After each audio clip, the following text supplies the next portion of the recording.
Oh, yeah. Boom. Serious. Nice. Time to get serious. Sirius XM Metroidvanias. How is that still a business? How is that still happening? I don't know. Just because it comes with cars, I think. Yes, that is why. You're exactly right.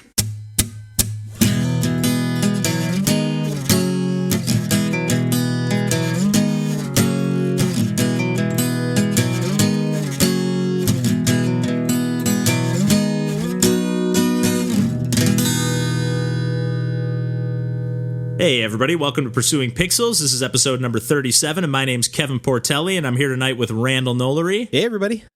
DJ Mandolini. Yo. And John Hines. Hello. And we're back as always to talk about some more video games, and we got a video game that we've all played this week. Yeah. And I guess we're just going to get into it. We're going to have a little bit of a Metroidvania themed episode this week, or as I like to call them, action adventure platformers. But yeah, we'll grab your shoulders. I gotta brush my shoulders off as I say that. Piece of shit. But it's just because my shirt's getting a little tight. My shoulders are tight here. But anyways, yeah, the game that we've all been playing, that of course DJ finished, and none of the other of us have. Yeah. But we've been playing Ori and the Blind Forest. I've been playing it via my Xbox Game Pass subscription, and I think everybody else picked it up on the Switch. You love your Xbox Game Pass subscription. It's been playing on treating me Xbox well too. Give me credit. Oh, okay. Yeah, nice. I was very happy. Those were definitely one of the main draws of the Xbox Game Pass subscription for me. Is just like, I mean, there's definitely a ton of games. There's over 200 games available, I think, on the console version of Game Pass, but Ori was definitely one of those that I've just been wanting to play for a while. For sure. Didn't have an Xbox until recently, or Steam or anything like that. So I was really excited to pick this one up. And like we mentioned at the top, it's just kind of like a Metroidvania platformer that definitely has a little more of a focus on platforming than I think a lot of Metroidvania games do. Yeah. At least in my personal experience. I agree with that. Yeah. It seemed to focus more on platforming and less on the combat. Yeah. And I would even say that, at least in I'm only about maybe 25% through the game, maybe 30% according to DJ. But yeah, I've gotten through like maybe the first chunk of challenges. Like I just beat the first like tree, which I feel like is maybe there's multiple trees in the game, is at least the impression that I got. But anyways, it was kind of like a dungeon of sorts that was essentially like this series of platforming challenges to get to the top of this tree. But the combat has definitely been the least engaging part of the game to me, almost to the point where I wish it wasn't even there. Just this auto aim. Yeah, you just kind of have this little orb that follows you around that will just, like, if there's an enemy or something nearby, you can essentially just hit it. Slam on that do button, damage to it. Yeah, just it is like a button masher. Just the but definition. you have to be like within range and facing the enemy. Like if an enemy's coming up behind you can't attack it. I never noticed that. Yeah, I didn't notice that either, because there's definitely times where there's like an enemy like crawling on the ceiling or something. I never and you'll run see from it, my like, enemies, you guys. Cowards. I will say that again, I'm not super far into the game, but I probably an hour and a half to 2 hours in, and probably about a half hour or so ago, I just unlocked the double jump, and then also unlocked a secondary kind of jump that I'll explain in a second. But as soon as I unlocked the double jump, I was like, okay, this game is starting to feel really nice. Like it has a little bit of Metroidvania. Yeah. Where it sucks fair. until you get the double jump. Yeah, that is a very good point.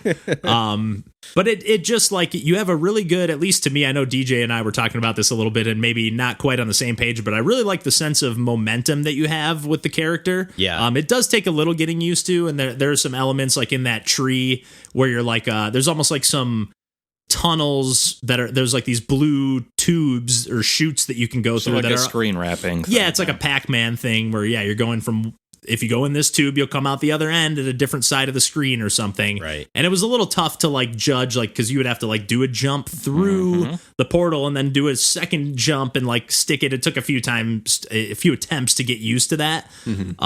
But apart from that, like, and then again, this secondary jump sort of thing that you get, Essentially, you can jump off of like an enemy's projectile or just some like lanterns that are hanging throughout the levels. Even just like a like slingshot. an enemy itself. Pretty much. That's actually one of my favorite things when like there's that like it looks like some kind of like orangutan or something, and it jumps up and you just like grab it in midair and then just spike it to the ground. Oh man! Because like when you this second jump that you get, which is like a kind of like a long jump or a high jump. You can jump in any direction, like 360 degrees, and you essentially like grab this projectile or whatever, or the enemy or whatever's in the air, and it goes into slow motion for a second, and there's an arrow, and you point the direction you want to jump, and then it will shoot that projectile or that enemy in the opposite direction. That sounds satisfying. 180 degrees. Yeah, it feels pretty nice. And I will say there's like some puzzles, at least like in that, I think it was in the tree, maybe it was right before, where you're kind of having to like grab a projectile and then like throw it into this other tube that will redirect it and then shoot it through one of those screen wrapping tubes. And like, it does get a little, like I was thankfully able to nail it in like a try or two, but it felt like I got lucky. Like it was like, man, I could see if I didn't nail that in the first few tries, like this could get really frustrating. Yeah. And this is where I think you and I differ the most. I guess when I started to describe it as floaty to you and you're like, what? Like, I guess in general, I feel like the movement is imprecise and it sometimes exactly relies on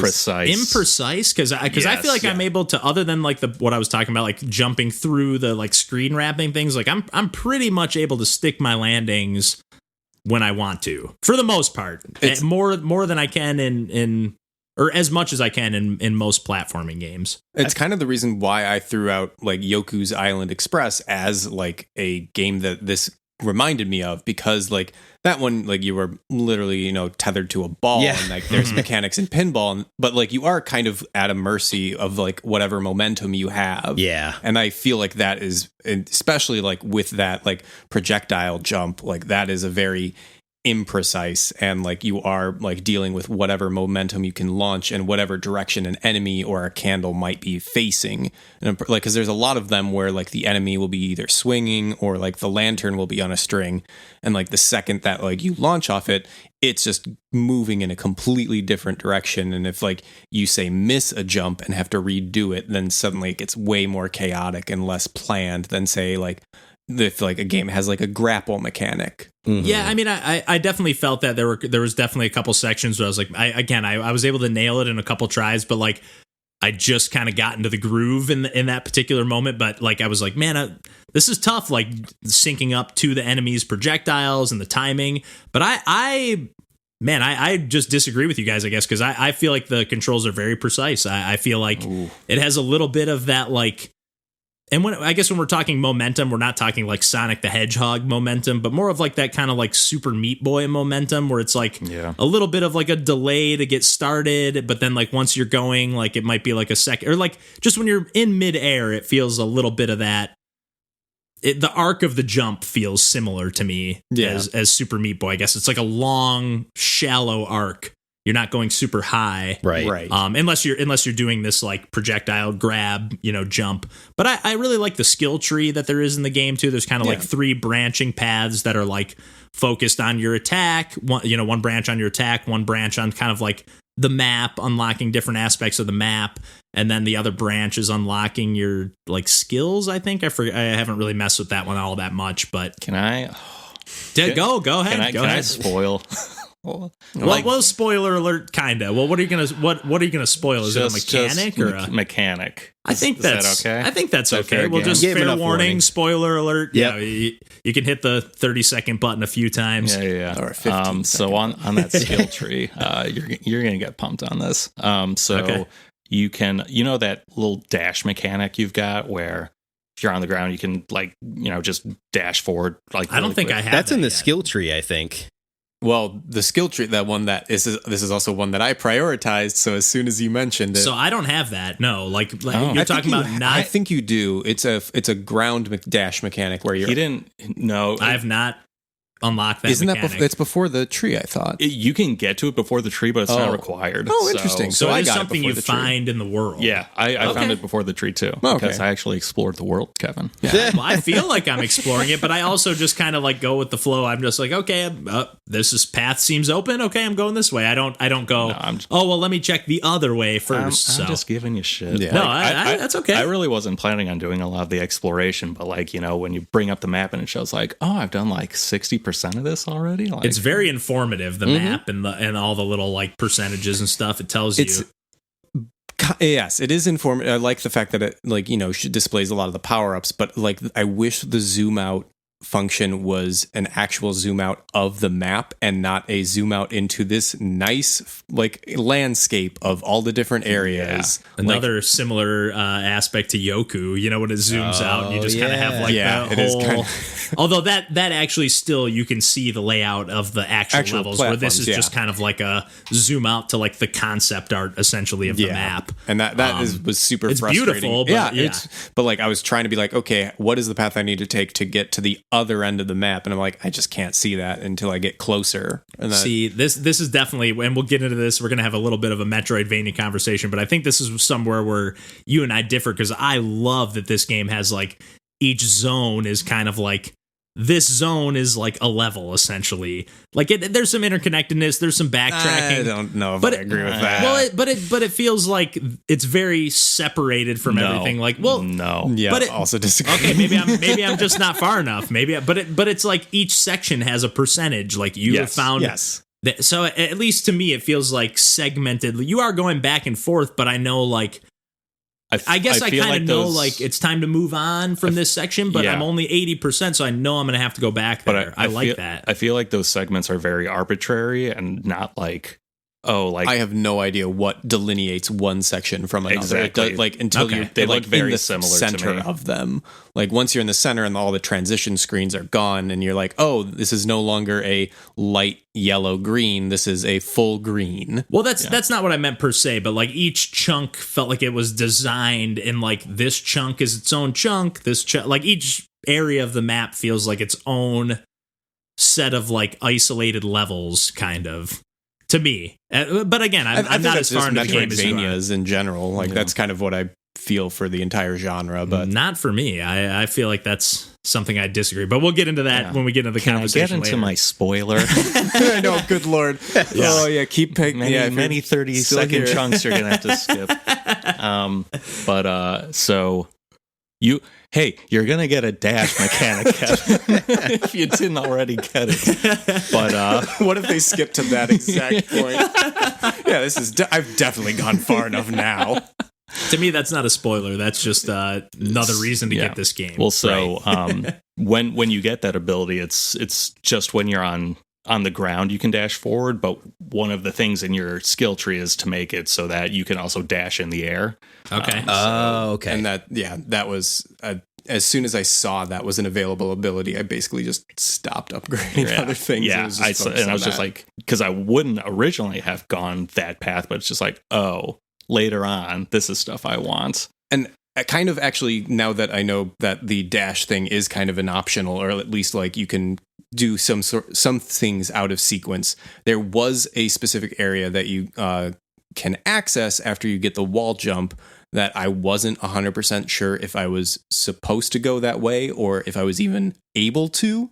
In terms of like the main quest, or kind of the main quest, but just like here like are the new areas that I can explore. Yeah. And I got to this and I was like, should I be able to navigate? This? And like I did it, and it was a series of jumps that would have been much easier had I had a later power up, the power up you get before you access that area. But I was still able to do it if I just tried hard enough. Yeah. And I did, and I just met a dead end like immediately after doing like the sequences of jumps that made me die like a ton of times because I was like, I don't know if this is the game telling me I shouldn't get here because it's so difficult, or if this is just difficult enough that because there's some sweet power up. Right. I've hit that a few times too, where I'm like, am I supposed to be finessing these jumps like off the wall and like back at a weird angle, right, to get up to a higher ledge or something? And I'm like, there's nothing up here. Why am I up here? Yeah. this game is super beautiful, but because the art is so, like, there's definitely a focal point, or they're focusing on the art. So like there is sometimes like a little, at least for me, a little hard to decipher. Like, is that part of the level? Is that blocked off? Can I go that way? I'm not sure. So a small gripe, because I love looking at this game. Yeah. But I do wish, I guess we were talking about this a little bit before too. It's like a pretty far zoomed out, like your perspective, Ori time. Is really, really small. Yeah. And there's a few times where that, like DJ and I were talking about it the other day, like it would be nice if maybe there are definitely some sections like in that Ginso tree, where it would have been, where it's nice to have a zoomed out perspective, because you're having to chain together a bunch of combos of jumps and that like not dash mechanic, but that grapple projectile mechanic. Mm-hmm. And like you're chaining a bunch of kind of crazy jumps together. It's nice to have that perspective, but it would be nice when you're just kind of in like a more of like a town kind of setting or whatever, you're maybe zoom it, maybe not town. I don't know what there they call are no it. Towns. Like, just where it's just like more exploratory, maybe have a little more zoomed in. But, I guess I'm just nitpicking, because I'm like, Hollow Knight's too zoomed in, Ori's too zoomed out. I'm just nitpicking. So I think they're both actually fine. It's yeah. I mean, like I've not noticed either way on either of the games. I noticed the zoomed out at the beginning of Ori, but I did too. I think once I got the the abilities that you're spanning the width of the screen so quickly, it's like, okay, you need a little more zoomed out. Mm-hmm. Yeah, you're moving pretty quick. So the character moves a lot faster than I was expecting. That part threw me off at first for a little while. Just getting a handle on that part. That's what I love about it. Yeah, because a lot of these Metroidvania games, you kind of play. It's more about like slowly beefing up your character, and you are doing that in this game too. You're getting a ton of new abilities, and apparently I haven't even scratched the surface. But I just love how fast you can just rip through the levels. No, go ahead. We already gave the spoiler warning, so talk about some more abilities. Just you mentioned that the game doesn't get good till you get a double jump, right? Mm-hmm. What happens when you get a triple jump? Oh no! On top of you're not counting that dash or that grapple. Man. Okay. Because I even just love how Ori like flips around or does like a spin when you jump. Like the animations are just so beautiful. Yeah. I know Randall, like we've been kind of talking over you here a little bit. But I know you just have played a little bit. But what are you thinking so far of Ori? Are you looking forward to playing some more? Or are you feeling like some more? I'll have to wait. Yeah, how are you feeling on Ori?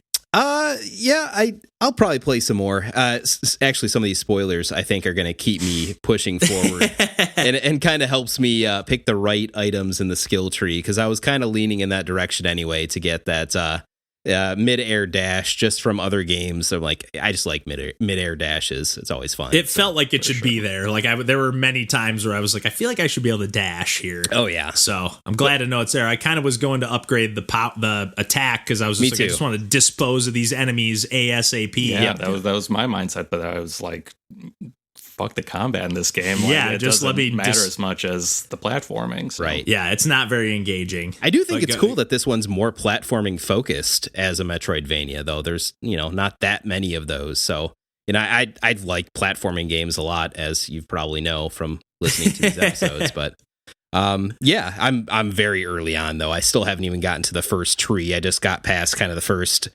big cutscene where they're telling me to go to the water tree next, basically. So okay, so you're not much behind me. Like that is, I just got to the water tree after that, beat that, and then that was it. So okay, you're maybe like a half hour behind me. So yeah. I'm enjoying it a lot, and I guess it's worth mentioning too the opening cutscene.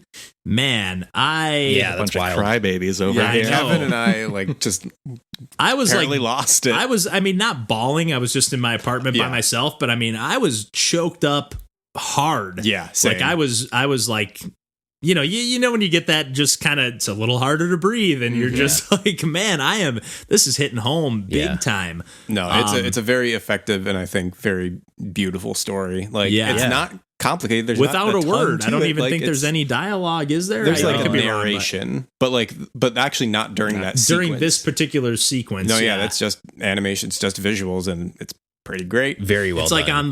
like on the up level of just like, yeah. Let me just wreck you. Good comparison. Before you enjoy this movie. Yes. Or before you enjoy this game. Yeah.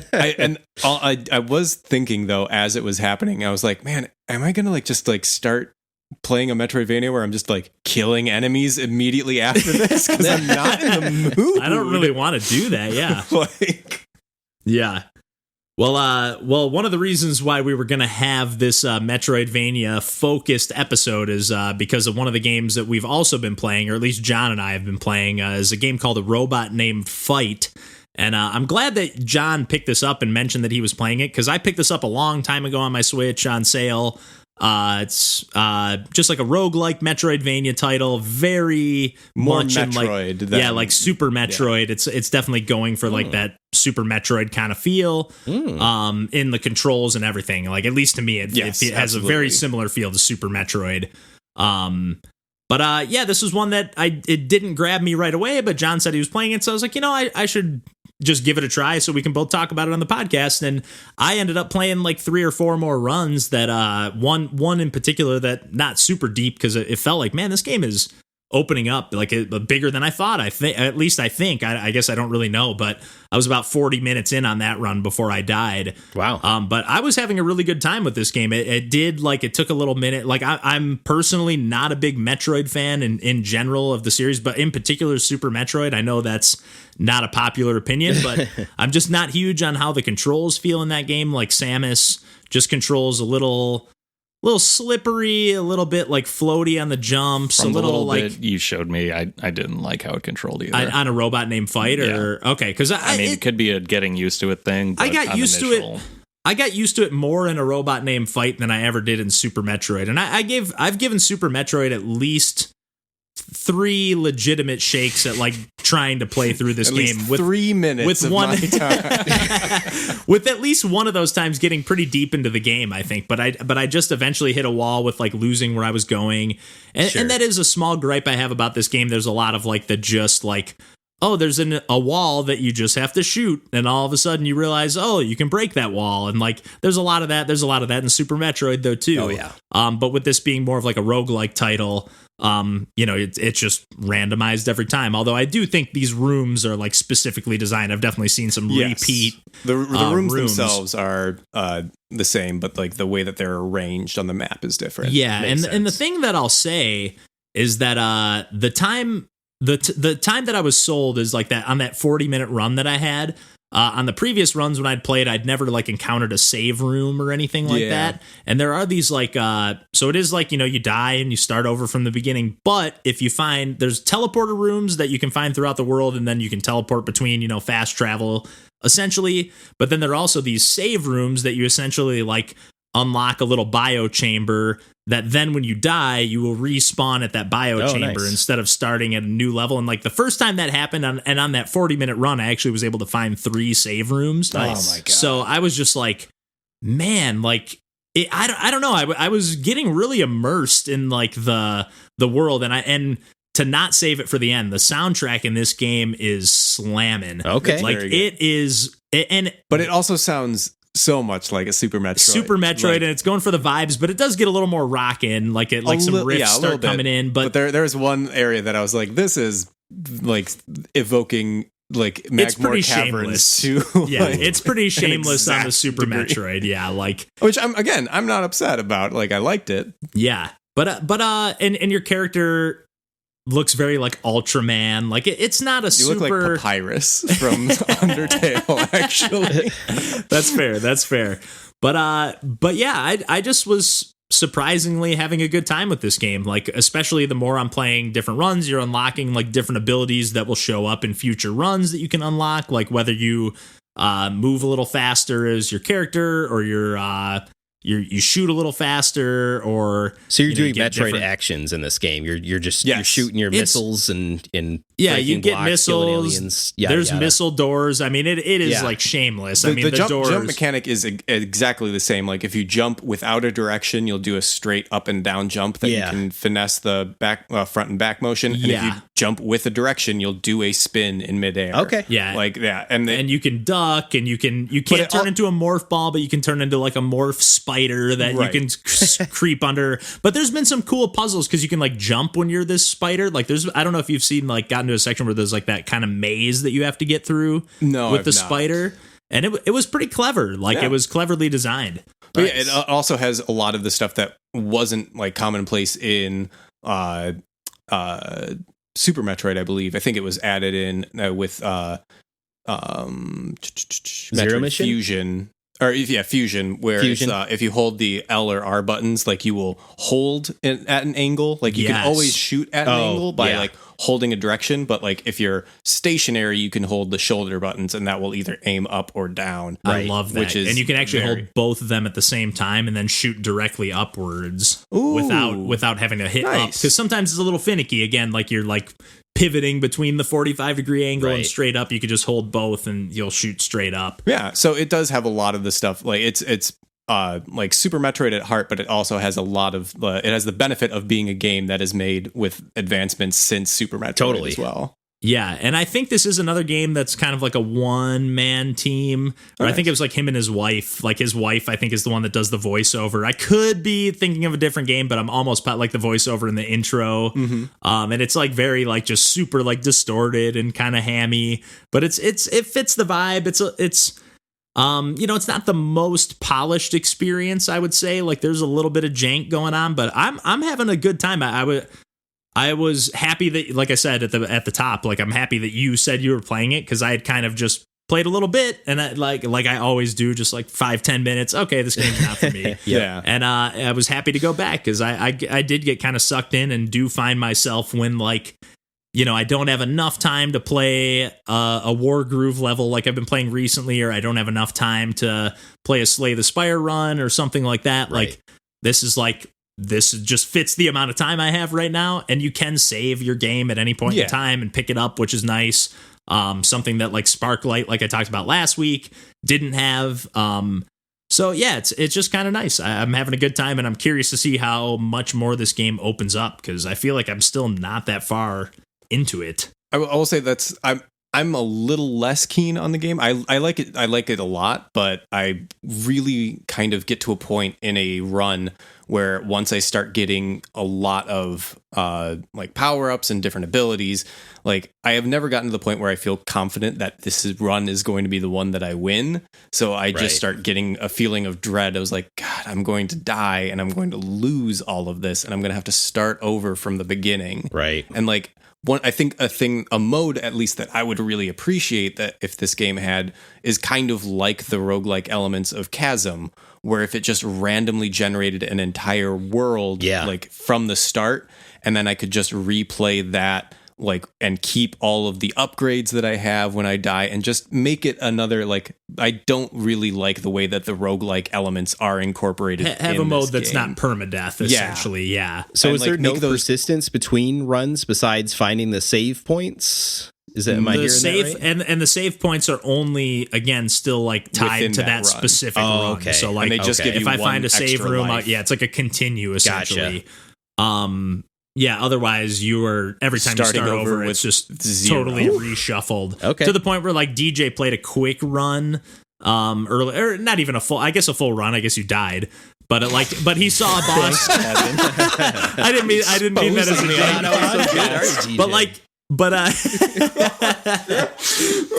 DJ got to a boss that I had never even seen. And again, I've only probably played like 6 runs total at this point, 6 or 7 runs. But gotten to a single boss yet. I've seen two different bosses, but not seen this boss. 3 so clearly, save points, no bosses. But yeah, I'm excited to play more of this game. I just see it as kind of like a game that I'll just kind of know, hey, I got 20-30 minutes to kill and I don't know what I feel like playing. I'll just go back to this one. Nice. Yeah. So it's a good yeah, kind of surprised as being someone who's not a huge Super Metroid fan. Surprised I like this one as much as I did. But I know John just brought up Chasm briefly, and DJ Guess who just played. Already he took a week off the podcast so he could just plow away at some Chasm here. And caught up on our challenge already, and he's already further than any of us. So what did you think of Chasm, DJ? I mean, I think it's really solid, and I was very immersed while I was playing it. I liked how it felt. Like I noticed that, like, maybe within a few days after playing or after beating it, like I started to just kind of like go away in the back of my mind. Yeah, and I expected it to stay with me more, I guess. Like I feel like if I had played this during 2019, I still really liked it. I don't think it would have stayed in my mind enough to have made it my recommendation. Mm-hmm. Okay. So I didn't stop us from the full podcast. All right. Well, it's funny because like even you booted up like for a quick second before we started recording, and like even just you being in the town and like the music kicking in, and I was like immediately just like, fuck, I love this game. I know. Like just immediately. So like it just gave me those feels, I guess. I don't know. That town theme, the like folksy guitar, and like I was just very immersed in that game. Where like a Robot Named Fight, like we were just talking about, it's a cool game. I'm enjoying it. I'm having a really fun time playing it, but like it does not have that cohesive feeling. Like Chasm just feels like you're going on an adventure. Yeah. And it just feels, even though it is procedurally generated, it does, I don't know, it just feels very well put together. Yeah. I think maybe it was we hyped it, so yeah, you did hype it, but I mean, it's very good. I think I wasn't completely sold on the combat aspect of it. It's a little shallow. Yeah, it seemed a lot of like just very like, just get close enough to bait them and then attack them after they miss. It's a methodical process. Yeah, it's just like take a couple hits, dash back. That's why I don't like Dark Souls. Dash back. That was in my mind. Sorry, I'm I said it, and I was trying to think of a way to phrase it. Isn't that technically a Metroidvania? Yeah. No. You can make the argument. It's an interconnected You don't world. get new abilities. Yeah, it's an interconnected world. Vessel. Sorry. We won't. Yeah, we won't go there. We won't go there. But anyways. But yeah, I mean, I'm very, very thankful you made me play it. Nice. But, Also, just out of curiosity, how long did it take for you to beat the game? That's a good question. And maybe if you played it over a longer period of time, maybe it would have stayed with you. Because I feel like you picked it up. Was it this week? I beat it within a week. Oh, wow. Did you find all the townspeople? You just like plow through a game. Like I'll pick up a game and play for like a half hour or an hour at a time, and just kind of bounce between like 3 or 4 different games. Where like you just go, I'm playing this game. I beat this game. Next game. DJ, did you find all the townspeople or do any of the I missed one stuff? I missed one. So you don't have 100%. I didn't 100% it. I 99.1%. Well, that's pretty good though. I think that's fair. Still better than I did for sure. And I think better than most of us. No, you 100%ed it, right? Yeah. Ooh, nice. I really love that game. Yeah, I do too. Like again, just DJ booting it up before we started recording today. I was like, I gotta finish that game. Like, just that town music, I love it. I just love the vibes. But yeah, I think we can just kind of open it up from here, unless you had anything more to add on Chasm, DJ, to just like kind of a general Metroidvania conversation. Let's jump down this chasm into the Metroidvania discussion, into the end of our friendship.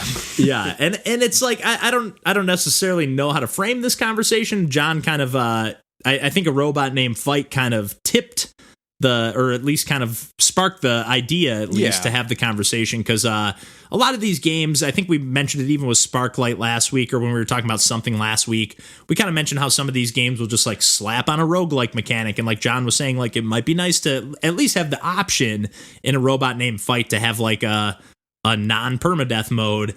And some of these games that just kind of force the issue in one way or the other, either in the Metroidvania, like maybe this game would be better off just being like a series of well-designed linear levels instead of like, a scripted Metroidvania or whatever, but we can just talk about Metroidvanias in general. And one thing, I guess, just to kind of go off that Metroidvania roguelike thing that I want to mention real quick and that I've talked about on the podcast before was Eagle Island. Mm-hmm. And I think one thing that game does really nice is like the main, you have this main overworld that you're traversing that essentially there's like doorways or entrances that you'll enter that will then take you to the level that you're in. And there's like, it looks like there's maybe like 12 or even 15 different levels or different biomes essentially in the game. But like, so in the overworld, you throughout the game will get new abilities. It could get a double jump or a wall jump or I can't remember, but there's a few more abilities. You get like a charge shot where you can like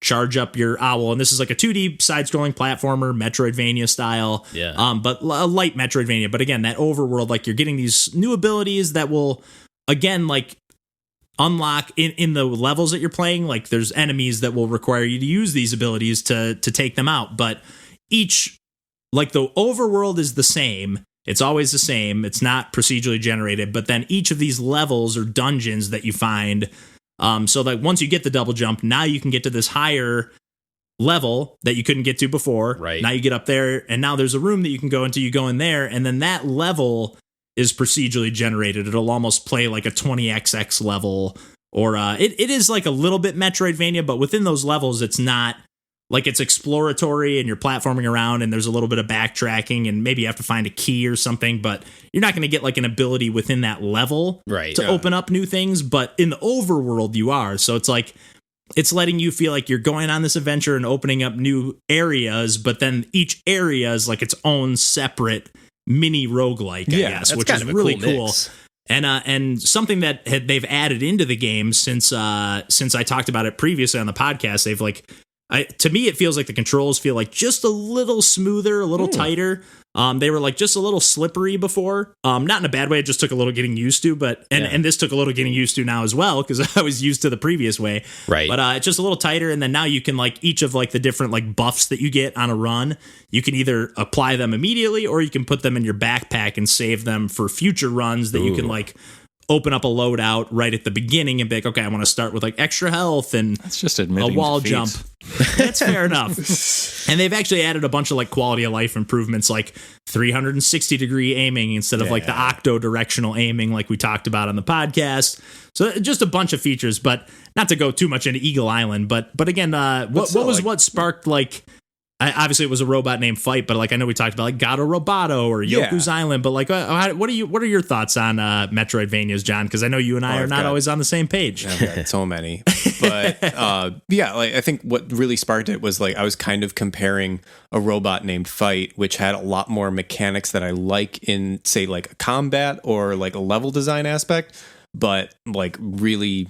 Or I guess in terms of a level design, I liked Gato Roboto better because it was like a very specifically crafted like level design where it's like each one is a puzzle that you're solving as opposed to like a series of rooms that are randomly generated. Right. Yeah, that's so like a perfect example of just like there's like 5 basically levels in the game that you just have to like maybe get a new ability to unlock that area to get there, but then it's just its own level. Yeah, like even though you're not linearly moving through like each like screen like puzzle like you are kind of exploring, but the exploration is not the same that would be in a typical Metroidvania. Yeah, it's not the focal point of the game. So even though it is like kind of like decentralized in layout, it is still pretty much like just a very linear experience of clearing puzzle after puzzle. Yeah, and not to keep interjecting, but that's probably what I lean more towards. Like that's probably why I like Ori a little bit more than something like Hollow Knight, where it is a lot of just like backtracking and getting lost in the environment and getting sucked in, which is cool,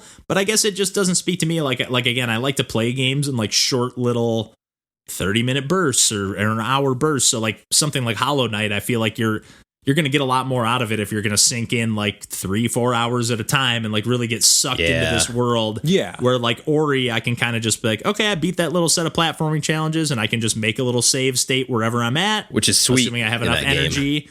Yeah. And I think it works the same not the same in Hollow Knight. You can just, I was thinking of the healing. It's similar to that, but yeah, only for healing. Yeah. But I think that's actually what especially like in games like Hollow Knight or like even in Yoku's Island Express, like the exploration is what I come for in a game. Like I really want to inhabit a world and feel the interconnectivity between levels and know exactly the layout of the world and like really go from an area to the next. Like I've gone and I've played Super Metroid dozens of times. I say that's why you and I like Super Metroid, John. Yeah, and or even the original Metroid. Like I've gone back and played the NES Metroid a ton of times, and I just love the feeling of knowing, okay, I know I'm in Kraid, I'm in Norfair, like I know exactly where I am in relation to everything else, and like feeling that world and really getting a handle on that and exploring every nook and cranny. Like there are stuff that like I remember in those games, but like I'll still like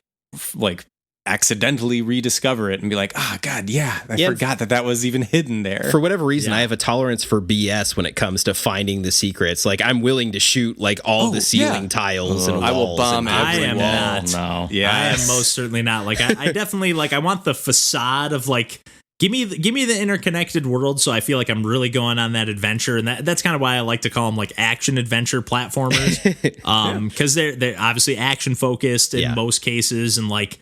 But you feel like you're going on that sense of adventure. Like, even something like, obviously this is, although I have heard some people make the argument that is a Metroidvania, but some the Super Mario World, like, they're on, there's somebody. I can see what they're saying. Yeah. There are like the branching paths, and you can only get certain ways with like the cape and stuff like that. So like, it's a very loose, obviously, but like, I prefer that kind of like, the overworld is enough of like a connected environment where like I feel like I'm going on this adventure, but each level is like this crafted experience. And again, I think that's why I liked something, even though I never fully finished it, but I think I got pretty close. But Gato Roboto being like essentially like a mini game of like 4 or 5 different levels that are just a couple out, like a 3-hour experience or so. Right. Like that is just. Give me the facade that I'm like breaking out of this spaceship that I'm trapped on or whatever, but I just want to play mini well-crafted levels.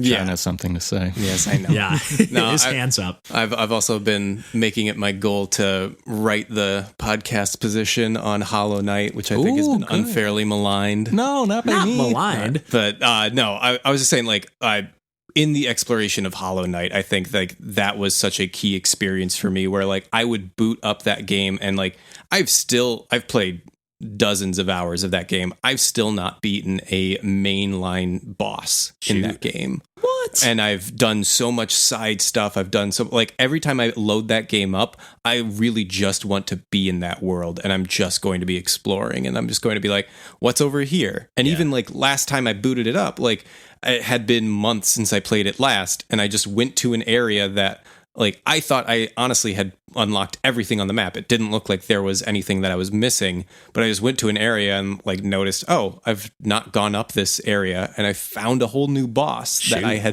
never seen before, and like just beat that boss. And I was like, I never set out to do this. This wasn't on my checklist of things to do. I just was walking around in a game that I love, and I was like, this is incredible. I can't believe this. I'll definitely take my hat off to Hollow Knight. Like, especially I watched some video on YouTube. I forget who it was by, but I really appreciated, like, they were talking about how many different, like, there's all these different, like, abilities that you either can get or not get, or bosses that you can fight or not fight, and like how open-ended that game is, even not being a roguelike at all. I mean, it is a totally designed experience, but like it did, I got sucked into the world. I liked I think we talked about on the podcast, like I like the characters, like, or when there's like a boss coming up, you can kind of hear him like grunting in the distance, and as you get closer, it gets a little louder. Good. Yeah, the atmosphere is great, but I just don't like the art style of that game, which in any capacity. I don't understand, but whatever. Yeah, it's fair, but you're entitled to your opinion. Yeah, I mean, although Ori is a more cinematic experience, I would still say that Hollow Knight has more charm than Ori. I just don't agree at all. I also, like, when you were talking about like, hearing like the grunts of a boss in the background leading up to the boss that I found, those little grubs that you find that are underneath that like little glass, like on those dishes. Yeah. leading up to that area, there was just increasingly more like enemies that were kept in those, and you could hear the chittering of like the boss in the background. And I was just like, ooh, as soon as the like title card came up and it just said The Collector, I was like, oh, this game is so You're talking me perfect. back into playing more of this game right now. It's so seriously good. Oh my Yeah, you guys go ahead and play as much Hollow Knight as you want. I'm done with that game personally, but Although I've heard okay. it's just Then like why haven't you endless uninstalled hours to play Hollow Knight all the way through, so that's a little intimidating. I mean, it's just not for me is all. I mean, it's obviously a well-crafted experience that just didn't click with me, but I'm in the minority there, and I got no problem with that. So I guess why don't we well, Randall, we've been kind of shutting you out over there, but do you have any Metroidvania thoughts to add? Otherwise, I was just going to kind of do a little round table of like if anybody has a favorite Metroidvania off the top of their head. That's what I was probably going to get into that a little bit anyway, but just more defensive Super Metroid. It's just like that's such a game you can beat that in like easily under 10 hours. It's just like so concise. I love the soundtrack of that game. I love the mood of that game for actually coming out in like what 93, 4? I think so. Yeah. The mood is amazing. I will not take that away, but I don't think it's a concise experience at all. Like, but again, maybe that's just because I've gotten lost. Yeah, and I will say too, in defense of that, like I don't have the best memory, and my like spatial intelligence for directions and stuff is horrible. Like in a world before smartphones, I was screwed on the roadways. I actually paid for a mapping service just to like get around when I was first driving, and no joke. So like that's like Metroidvanias aren't necessarily my first genre to pick up and play just based on that. But yeah, when it's got a good like map screen or it does anything to help me, even like with Breath of the Wild with that like hero mode stuff where like it lets you see where you've went, like that stuff helps me a ton. Anything to kind of keep track of where I've been, what I've done, and what I haven't done is great. But all that being said, I still love, like I said before, the exploration of just like the minutia of exploration, to be honest. Just those little upgrades. I love making my character more strong in ways that maybe the game either didn't intend or like is rewarding me for going the extra mile to dig in a little bit more. So, yeah. Yeah, I'm glad you brought up the maps too, because I do think that is. I know we talked a little bit about it with Ori and stuff too, but like I do think that's something that a lot of these Metroidvania games suffer from is like really hard, especially like the Castlevania games. Like to me, I find it really hard. Like you have this like just flashing like white light to show where you're at, and like just a little tiny crack to show like there's a door at that wall. Right. Like it's really hard to decipher some of these maps. Thankfully, like games like a Robot Named Fight, even though they use a very similar system, like they're just like they just blow it up a little, magnify it a little, where it's just like a little bit easier to read. But yeah, the map systems can be a big deterrent with these games, or at least not a deterrent, but make me hit a wall where like I just don't know where to go. Yeah. Ori to me did it the best, in my opinion. Like I always felt I knew like when I was done with an area, and I guess that's very important to me because Metroidvanias aren't my typical genre. I think I go into most games with like a task completing mentality of just like I want to beat this, right? And like the exploration and like trial and error. It's like, oh, I'm not at the point where I'm supposed to be doing this. Like that can frustrate me a little easier. So I think, having those map systems in Ori that are super informative, even in Chasm, like, if there's an item still in a room, there'll be like a dot in it. Yeah. It's like flashing. Yeah. So yeah, that's my take on the map system. On that thing, like we were also bringing up with like Yoku's Island Express, like that I think is actually the perfect map because it's literally the screen just smaller, just zoomed out. Yeah, like, that's true.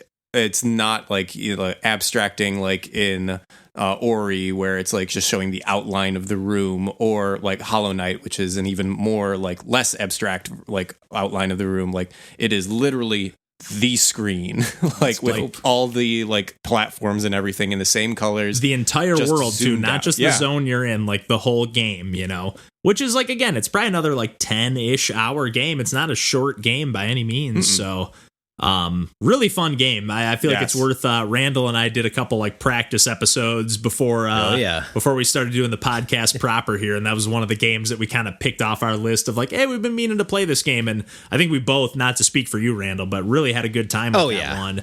You give me pinball plus like a really happy atmosphere and some like Metroidvania too. Like that's, of course I'm going to like that. It's just so upbeat and cheerful. It's awesome. hard not to love that game. Yeah. It's wild how well that combination works. I know. Yeah. Like when I was first like sold as like a Metroidvania pinball game, I was like, that doesn't seem like that would work at all. But it just Metroid Prime does. Pinball is really good too, although that's not a Metroidvania at all. Yeah, but it is also great. It is also great. Very action packed. Very action packed. I love that game. I probably have played that more than any game I have on DS, to be honest. It's if so I actually good. Clock the hours, like I just played the shit out of that game. Oh yeah, talk about pick up and play. Well, why don't we do a quick round table and just do and to be honest, I don't have anything off the top of my head, but I'm just going to throw it to John first and we'll go around counterclockwise here. But do you have a favorite, or at least the first Metroidvania that comes to mind that you're just like, I want to champion this game? And maybe we'll try to go something not Super Metroid or not something that like everybody's obviously played. Well, okay. Like if we're doing that, then like, because like my favorite Metroidvanias of all time would be Metroid Fusion and Castlevania Circle of the Moon. Nice. Okay. Those two I think are honestly perfect games. They're real good. Both Game Boy Advance, right? If I'm not mistaken. Okay. Yep. And like they were my I think they were my first Metroidvanias that I played like to completion. Do you think that's any part of your feelings towards them, or do you think that so, just but like, nothing's lived up to that experience since? Because there was definitely something to be said about it. It feels like there were a lot of these Metroidvania games on these handheld systems because it was like, look at this huge experience that you can take with you on the go when it really is not that huge of an experience. You know, they're just kind of fleshing out a traditional platformer. That was pretty novel at that time, though. That was for Circle of the Moon yeah. was a GBA launch game, and that was like, oh my god, finally another one like Symphony of the Night, right? Like that was a big deal. My favorite games of all time that are Metroidvanias are Metroid Fusion and Castlevania Circle of the Night. Circle of the Moon. Those aren't Circle of the Moon, right? The Moon, yeah. No, because it's confusing. There's a lot of especially Castlevania with the games. Bloodstained games. Because what are the Ritual of the Night, Ritual of the Night, and Symphony of the Night, Castlevania. So yeah, right. there's a confusing nomenclature here. What is the other one? The Curse of the Moon. Yes. Curse of the Moon Bloodstained. Yep. Yeah. So this is confusing. And there's like at least a dozen or more of these games. Yeah, they don't have the DS nomenclature. Right. Like Advance Wars Dual Strike or Dawn of Sorrow. Or Sorrow, right. Yeah. Dortred of Suin.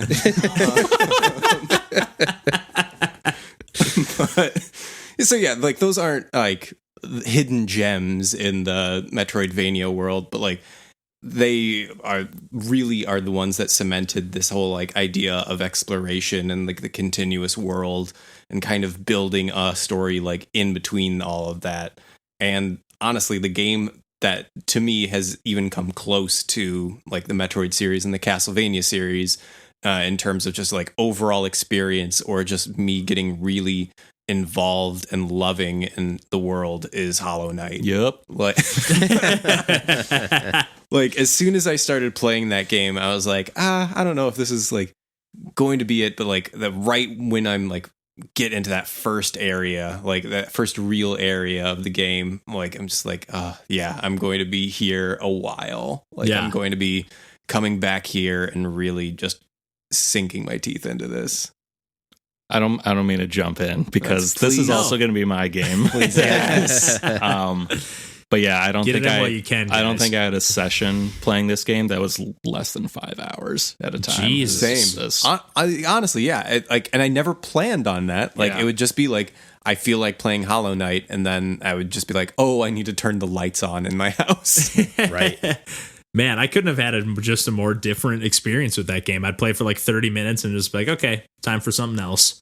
Not to be a weenie, but I think the bleakness kind of turned me off a little bit too. And that's not a great excuse, but that's kind of where I was coming from. There's a beauty in that bleakness, though. I don't, which is, I feel like exactly what DJ said about Dark Souls. Yep, that's why. And that's understandable. I love the world. You know, I don't have nearly as much Metroidvania experience as John. In fact, the only Castlevania games I played were like the first 4, the ones that aren't really hard, aren't part of the Metroidvania. It's a different genre. So, you know, I can't really speak to how Hollow Knight compares to, you know, in terms of the big titans in the genre, just what I've played. And out of what I played, I'd say it's my favorite. So okay.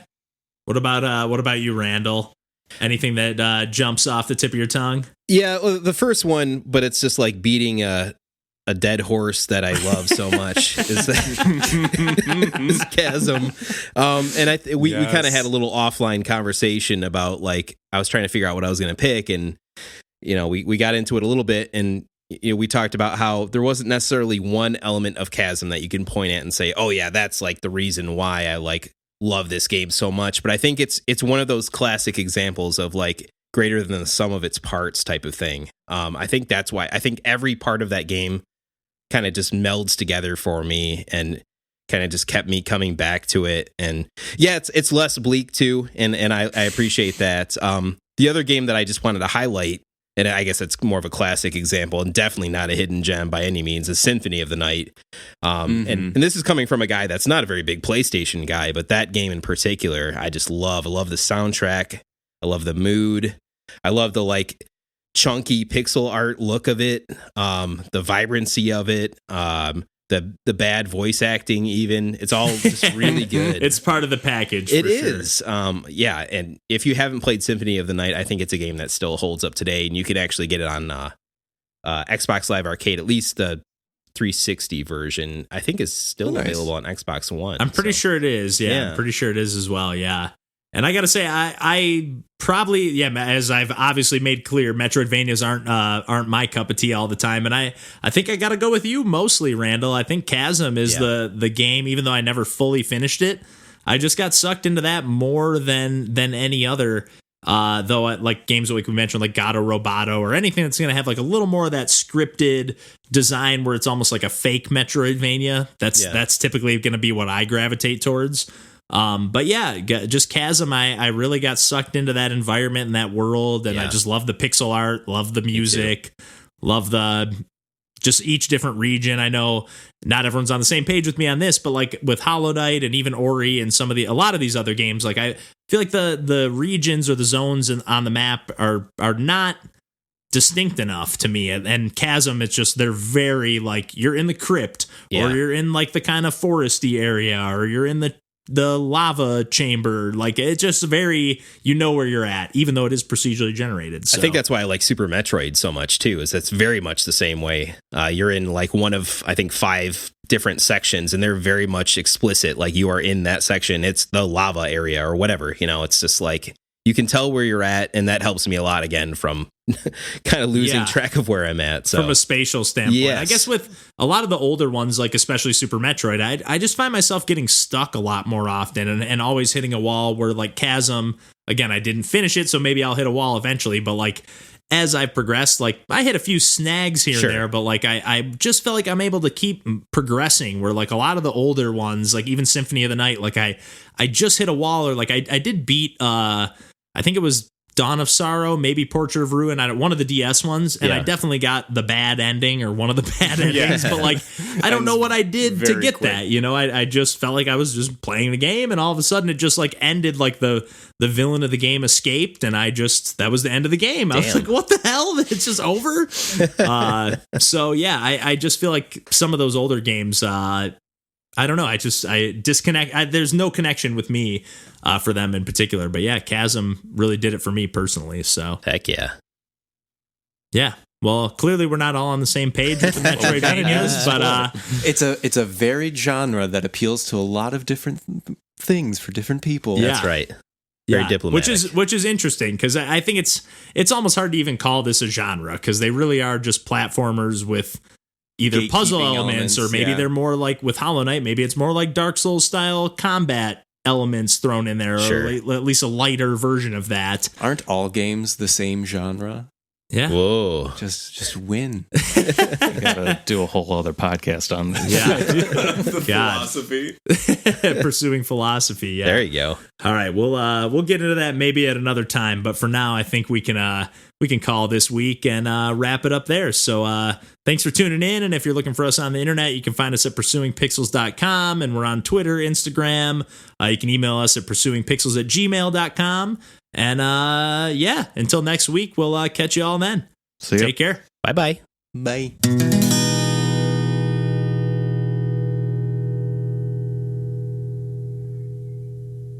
Like what sucks as far as fact other that- than the fact that it's obviously just less powerful, which is fair. Well, I mean, that's Which is fair. that's a fair thing, though. Yeah, for Is sure. it fair though? Because it's also cheaper, and Well, it's it's fair. meant for different functionality. But Not necessarily. No. I think you can get a It's PS4 not for cheaper. $300 now.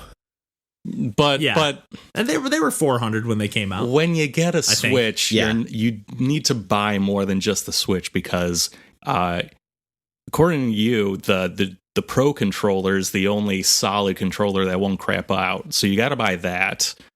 You need a bigger wouldn't even memory recommend card. that at this so you point, need honestly. that. You need a case for it because how are you going to take it around? You can't just take it around willy nilly. Those aren't essential. Buddy, it is going in that bag with nothing. Come on. But Those aren't essential. I can't take my PS4 with me at all. So Yeah.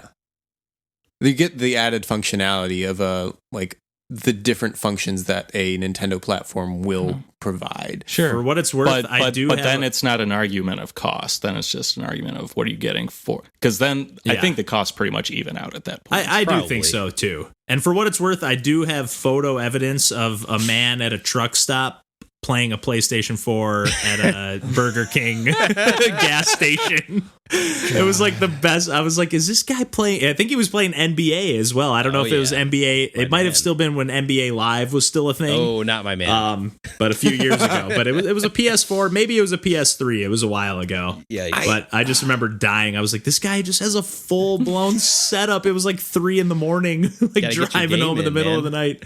Yeah, it was awesome. the guy just drove for 12 hours. He just wants to sit down and game.